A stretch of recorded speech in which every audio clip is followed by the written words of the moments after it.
नमस्कार मंडळी. सतीश धाकडे त्याच्या मैत्रिणीसोबत फोर व्हीलरमधून चालला होता. अचानक दोन टू व्हीलर आल्या. पोरांनी गाड्याच्या काचा फोडल्या आणि सतीश बिथरला नाही. तो गाडीमधून बाहेर आला आणि पोरांच्या दिशेने धावला आणि ट्रॅपमध्ये सापडला. त्याच्या गाडीच्या आजूबाजूला पोरं थांबलेली, हातात तलवारी, कुऱ्हाड, पालगण घेऊन.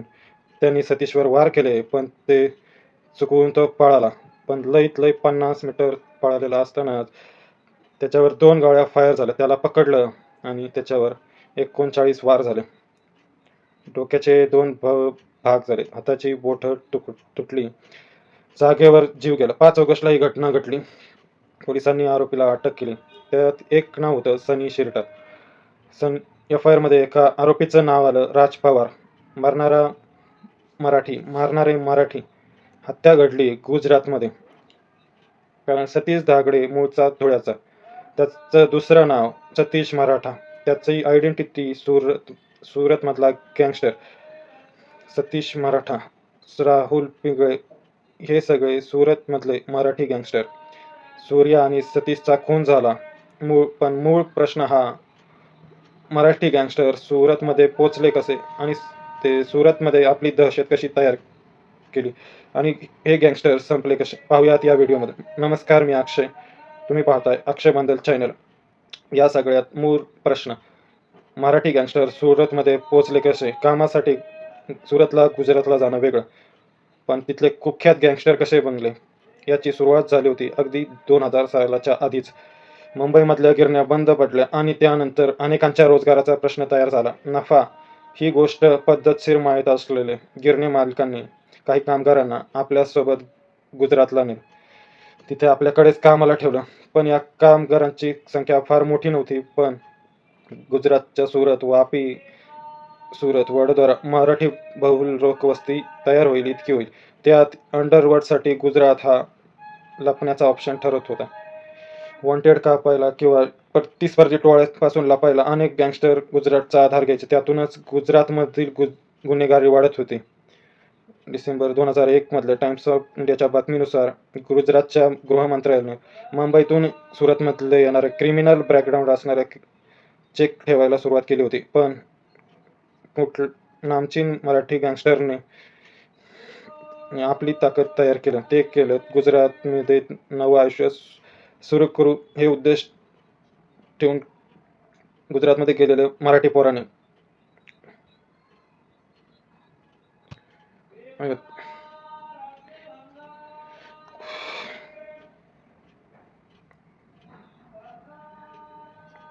सुरेश पवार कोकणातला कपट्टी, खो खो अशा खेळांमध्ये पटाईत. सुरेशचे नातेवाईक सुरतमध्ये होते. पोराला वाईट संगत लागायला नको, म्हणून तो चुकीच्या वाटेवर जायला नको या उद्देशाने त्याच्या घरच्यांनी त्याला गुजरातला पाठवलं. इकडे आल्यावर सुरेशने रिक्षा चालवायला सुरुवात केली. लहानपणापासून खेळाची आवड असल्याने तब्येत चांगली होती. त्याच जोरावर त्यानं स्थानिक रिक्षावाल्यांमध्ये वट तयार केला. सुरुवातीला त्याच्याकडे रिक्षावाल्यांच्या तक्रारी यायच्या. आपसातले वाद मिटवायला तो 3-4 रिक्षावाल्यांना घेऊन जायचा. कधी कधी मांडवली करायचा, कधी मॅटर वाढवायचा, पण सोल्युशन निघायचं. हीच गोष्ट सुरेश पवारभोवती वलय वाढवणारी ठरली. बघता बघता त्याची उठबस मोठ्या लोकांमध्ये होऊ लागली. तो हिरे व्यापाऱ्यांच्या कॉन्ट्रॅक्टमध्ये आला. मांडवलीची जागा खंडणीने घेतली. पण हे सगळं करत असताना तो सुरेश पवार म्हणून फेमस नव्हता. त्याने स्वतःचं नाव बदललं. त्याने त्याच्या मित्राचं नाव लावायला सुरुवात केलेली, सूर्या. आणि तो मूळचा मराठी असल्याने त्याच्या नावापुढे आडनाव जोडलं गेलं, मराठी. सूर्या मराठी. काही बातम्यांनुसार तो हिऱ्यांच्या व्यापाऱ्यांकडे काम करत होता, पण त्याबद्दलचे ठोस पुरावे नाहीत. सूर्या मराठी दहशत आणि खंडणच्या लिंक्समधून आणखी एका भाईपर्यंत पोहोचला, मनोदया. हे दोघं एकाच भागातले, काटरग्राममधले. दोघांचा बिझनेस एकच, मांडवली खंडणी ताबा मारणं. आधी या दोघांनी सोबत काम केलं, पण नंतर वर्चस्वाच्या वादातून दोन्ही गँग्स वेगळ्या झाल्या. दोघांच्या गँग्स अनेकदा एकमेकांच्या समोर आल्या, पण 2016 मध्ये आपल्या घराजवळच्या कटिंग सलूनमध्ये गेलेल्या दह्यावर अगदी जवळून गोळीबार झाला. त्याचा जागीच मृत्यू झाला. पोलीस चौकशीत प्रत्यक्षदर्शींनी गोळीबारावर करणाऱ्याला ओळखले. तो होता सूर्या मराठी. 2002 पासून 2010 पर्यंत सूर्या मराठीनं सुरतच्या काही भागांमध्ये आपली गँग तयार केली. ही गँग वाढवत नेली, इतकी की 2016 मध्ये दह्या खून प्रकरणात सूर्या मराठी जेलमध्ये असतानाही गँग रीतसर चालत होती. सूर्या मराठी रिअल इस्टेट आणि कन्स्ट्रक्शन लाईनमध्ये घुसलेला. गँग सुद्धा एकदम मक्खनमध्ये काम करत होती. दहशत इतकी होती की मनोदयाचा मर्डर होऊन सुद्धा या दोन गँगमध्ये राडे सुरू होते. कित्येक जण अनेकदा जखमी झाले. सूर्या मराठी जेलमध्ये असताना त्याचे गँग सांभाळायचा हार्दिक पटेल. आता नाव सारखं असलं तरी त्याचं आणि राजकीय नेते हार्दिक पटेल यांच्याशी काही संबंध नाही. हा हार्दिक पटेल सूर्या मराठी गँगचा ब्रेन म्हणून काम करायचा. कन्स्ट्रक्शन आणि रिअल इस्टेटमध्ये पैसा कुठे पोरं कशी सांभाळायची हे सगळं काम पटेल करायचा. गुजराती प्लस मराठी पार्टनरशिप सूर्या मराठीच्या कंपनीसाठी फायद्याची होती.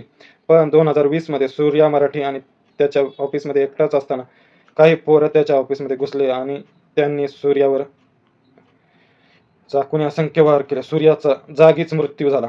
पण सूर्याने प्रतिकार केला आणि त्याच्यावर हल्ला करणार एकाला संपवलं. सूर्याने ज्याला संपवलं त्याचं नाव हार्दिक पटेल, त्याचा जवळचा मित्र, ज्याने सूर्यावर पहिला वार केला होता. 2019 पासूनच सूर्या आणि हार्दिकमध्ये गोष्टी बिनसल्या होत्या.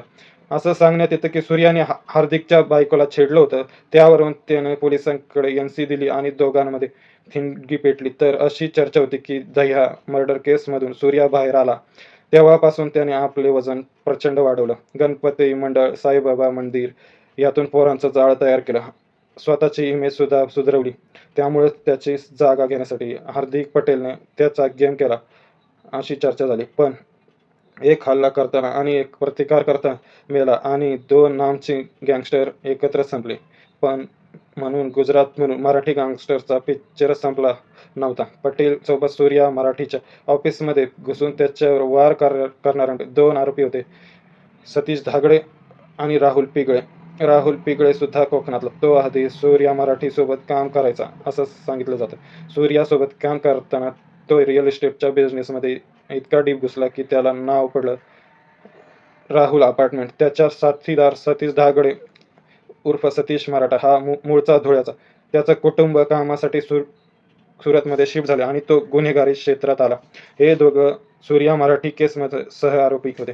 या दोघांच्या दोस्तीचे किस्से सोशल मीडियावर बरेचसे गाजले. जेव्हा राहुल अपार्टमेंट जेलमध्ये होता तेव्हा सतीश मराठ्याने त्याच्या कुटुंबाला सांभाळलं. त्यामुळे राहुलने आपल्या हातावर सतीशच्या चेहऱ्याचा टॅटू काढून घेतला होता. या दोघांची कंपनी SR कंपनी नावाने बरीच फेमस होती. 2025 मध्ये या दोघांची सुटका झाली. पण त्यानंतर वेगवेगळ्या कारणांसाठी त्यांची नाव चर्चेत होतीच असं सांगण्यात येते. ओके. राहुल अपार्टमेंटने सुरतमध्ये ठिकठिकाणी अनधिकृत बांधकामावर कारवाई झाली. दुसऱ्या बाजूला दोघांनी दारूची तस्करी, खंडणी या सगळ्यात आपला जम बसवला होता. काही खुनाच्या प्रकरणांमध्ये त्यांचं नाव आलं होतं. आपली दहशत कशी कायम राहील यांचा प्रयत्न सुरूच असायचा. त्यासाठी सोशल मीडियाचा वापर सुद्धा व्हायचा. राहुल अपार्टमेंटने इंस्टाग्राम अकाउंटवर बर्थडे सेलिब्रेशनचा एक व्हिडिओ टाकला होता. ज्याला डायलॉग होता मुळशी पॅटर्नचा, प्रत्येक चौकात फक्त मीच टिकणार साहेब. कसं आहे, गुन्हेगारांना टिकण्यासाठी पोलिसांचंच नाही तर प्रतिस्पर्ध्यां टोळ्यांचंही आव्हान असतं. राहुल मंडल सुरतमधलाच आणखी एक गँगस्टर, वय वर्ष 28, पण त्याच्यावर केसेस दाखल आहेत 15. मंडल सध्या जेलमध्ये. पोलिसांच्या तपासात पुढे आले की जेलमधूनच सतीश मराठ्याच्या खुनाचं प्लॅनिंग केलं आणि खून घडवलं साधं. या दोन्ही गँग्समध्ये जी ठसन होती त्यातून सतीश मराठ्याचे टोळीने मंडलच्या टोळीतल्या एकावर जीवघेणा हल्ला चढ. मंडल गँगने बदला घेण्यासह सतीश मराठावर हल्ला केला. त्याच्या डोळ्यात मिरची पावडर फेकली, वार करण्याचा प्रयत्न केला, पण सतीश निसटला. पण त्यानंतर राहुल मंडल एक गोष्ट समजली होती, तर सतीशला मारलं तर आपण जेलमधून बाहेर येणं सेफ नस. हीच गोष्ट डोक्यात ठेवून त्याने जेलमधून पोरांना मेसेज पोचवले आणि रीतसर प्लॅनिंग झाली. हत्येच्या आठवडा अगोदरपासून सतीश मराठ्याच्या गाडीला GPS ट्रॅकर लावण्यात आला. जेव्हा तो बेसावध होता तेव्हा ट्रॅप यशस्वी झाला. थोडे नाही तर 39 वायर झाले. त्याच्या कंपनीमधलं कंपनीमधल्या पोरांनी बदल्याची शपथ घेतली. सतीश मराठा जेलमधला मेरे बाप से नहीं हुआ, अगर मेरे बाप से नहीं हुआ तो मेरे बाप की कसम किसी के बाप से नहीं होगा, या डायलॉगचा व्हिडिओ व्हायरल व्हायला लागला. राहुल मंडलचे वेगवेगळे व्हिडिओ समोर आले. जेलमधून प्लॅनिंग केल्यानं पोलिसांची भूमिका रडारवर आली. या सगळ्यात महत्त्वाचं म्हणजे सतीश मराठा हत्या प्रकरणात ज्या 11 जणांना अटक करण्यात आली त्यातले काही जण महाराष्ट्रात पळून येताना सापडलं. दुसरे तिसरीकडे कुठे नाही तर गुजरातमधून महाराष्ट्रात.